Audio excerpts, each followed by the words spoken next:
I'm wearing a hat. Wearing a hat. This video, I'm wearing a hat. Right, hello everyone, welcome back to the channel. So today I'm kind of doing something new, as you can see, still at home. Hopefully next video I'm back at university, so don't worry about that.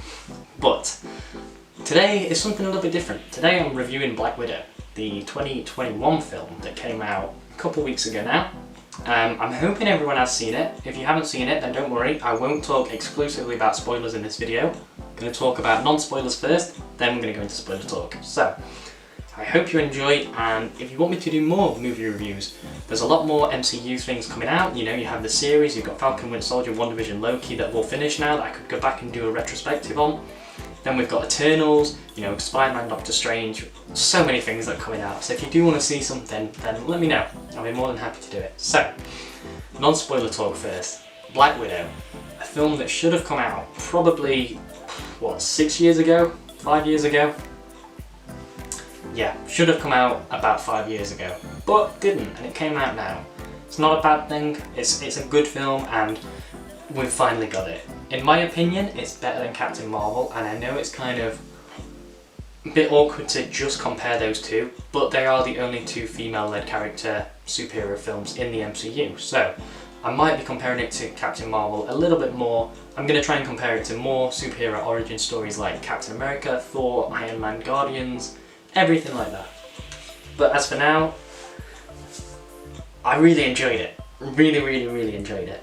And this is non-spoiler talk, so I am being wary of what I can say. But the film follows Natasha Romanoff, her family, who her father is Red Guardian, her sister, who is also a member of the Black Widows, was trained in the Red Room, and her mother, who may or may not have also been.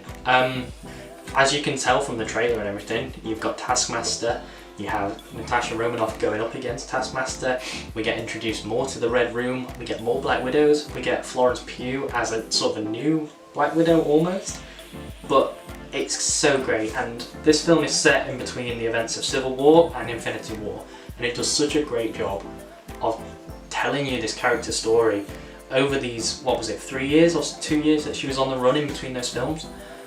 It does such a great job because, as you know from the end of Civil War, you know, Natasha is on the run, everyone else is locked up in prison, Cap goes to try and free them at the end, and yeah, this kind of takes place in between that, and then when she shows up again, she's with Cap in the Edinburgh train station in Infinity War.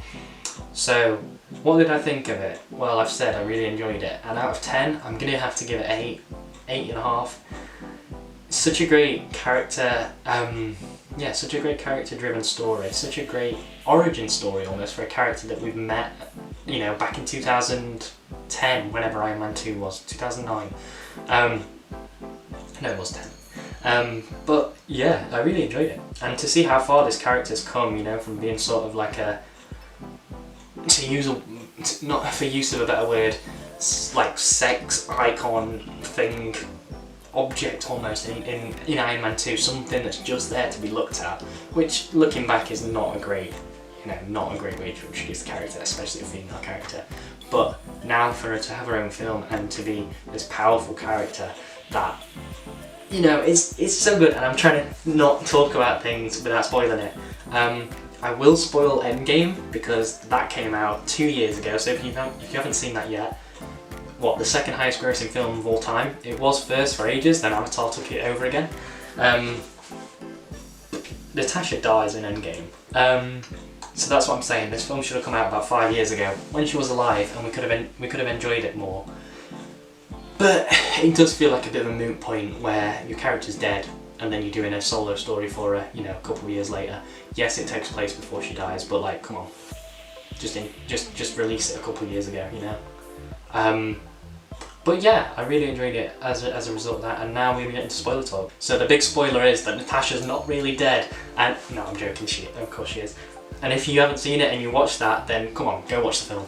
But spoiler talk for real now. So Florence Pugh's character, Yelena, really loved her character. I was kind of on the fence going into it. I thought they're not going to try and make her the new Black Widow, you know, she's going to try and be this forced character that is going to have witty banter and everything, but no, she's not at all. She does it so well, and Florence Pugh's delivery and performance is so great. I really enjoyed her character, and I'm actually looking forward to her being the new Black Widow if she does. The end credits scene I'm going to talk about first. We have Yelena going to the grave of Natasha, and Val, who, full name I can't remember, so I'm just going to call her Val, shows up. She was introduced in Falcon and the Winter Soldier, supposed to be introduced in this actually first, because this was originally set to be released before Falcon and the Winter Soldier, but COVID, so we got her, and I'm looking forward to the Dark Avengers, if that is what they're setting up, or the Thunderbolts, or whatever they're setting up.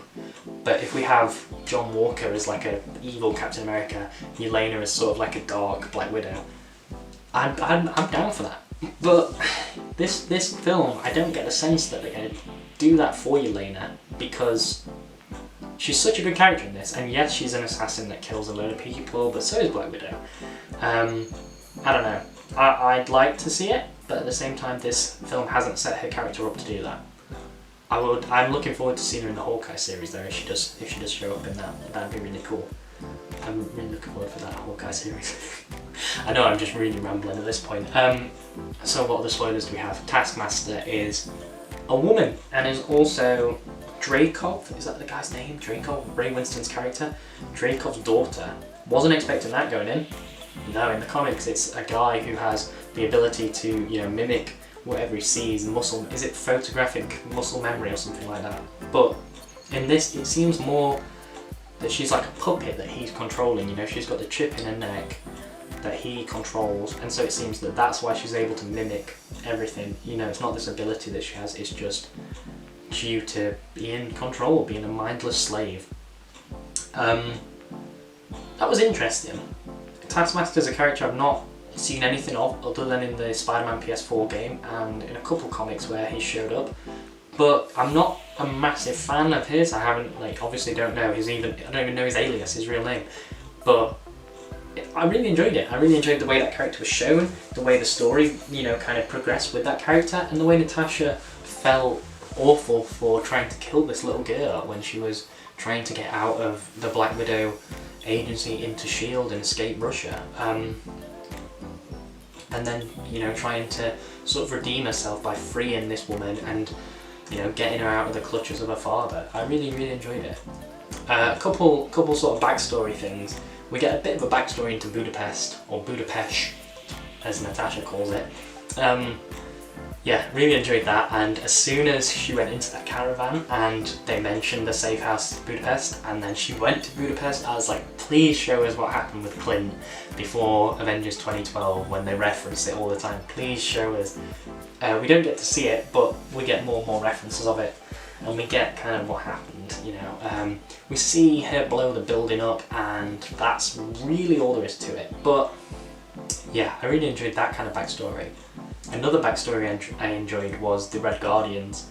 He talks so much about fighting Captain America in this, in the 80s, and already there's been multiple videos online about, did he fight Captain America, did he not fight Captain America, is he making it up, or whatever. I think originally no, he didn't fight Captain America, because Captain America was on ice. He was frozen in ice until 2010, but after Endgame, Cap goes back in time, spends his life with Peggy. So there's a real possibility that he did fight Captain America in the 80s when Cap's a bit older. So time travel really fucks everything up, but he could have, and it'd be really cool to see that. I'm not sure if we'll get David Harbour returning as Red Guardian, but I'd enjoy it, I'd love it. Be down to see a Red Guardian in his prime, you know, that'd be cool. One thing I didn't like about this film was Ray Winston's accent. Ray Winston, known for not being able to do accents. You know, if you've seen The Departed, you'll see his Boston accent and you're like, what is this? He's got such a thick English, like, London accent that when he tries anything else, certain words just come through and it's like, oh, come on, mate. So his Russian accent wasn't great. He was an okay villain, and when he was hitting her, I thought she's going to try and break her nose on purpose and then she can attack him. That's kind of what she was going for, and she has to slam her own head onto the table, you know, Hereditary style, to break her nose. There was a lot of different things in this, and as I say, I would have loved for it to have come out not even 5 years ago, just like a couple of years ago, just before she died, you know? just released this film before Black Widow died. We do get a good bit at the end of her taking off in the Quinjet and saying that she's going to go free everyone from prison. That kind of, you know, really hyped me up. And then since then I have gone and rewatched Civil War. But yeah, I don't know. In total, I'm gonna, like I say, give it 8.5 out of 10. There are a couple bits, like I say, with the accent and the Red Room and the flashbacks and things like that that could have been possibly done a little bit better, but then there were really, really great stuff in it.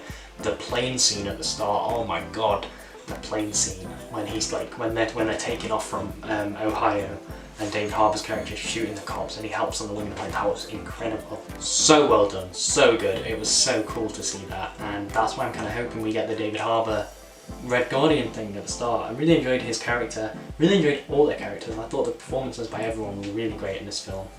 And I'm glad that I got to see it in the cinema. I'm glad that it kind of got that cinema release, and I'm hoping now the Eternals and things like that are going to be released in cinema more so than Disney+. So yeah, if you enjoyed this video, then let me know any more films that you'd like me to review. They can be superhero films, they don't have to be Marvel, they could be DC, they don't even have to be superhero films, they could be any film that you're interested in. Just let me know. And they don't even have to be films, they can be TV shows, they can be anything, just let me know. So, leave a comment down below to let me know that. And whilst you're there, consider leaving a like, consider subscribing. It really helps me out, and it will mean that you never miss a video on the channel. Yeah, so, thank you all so much for watching, if anyone is still watching, and I will see you later. Bye!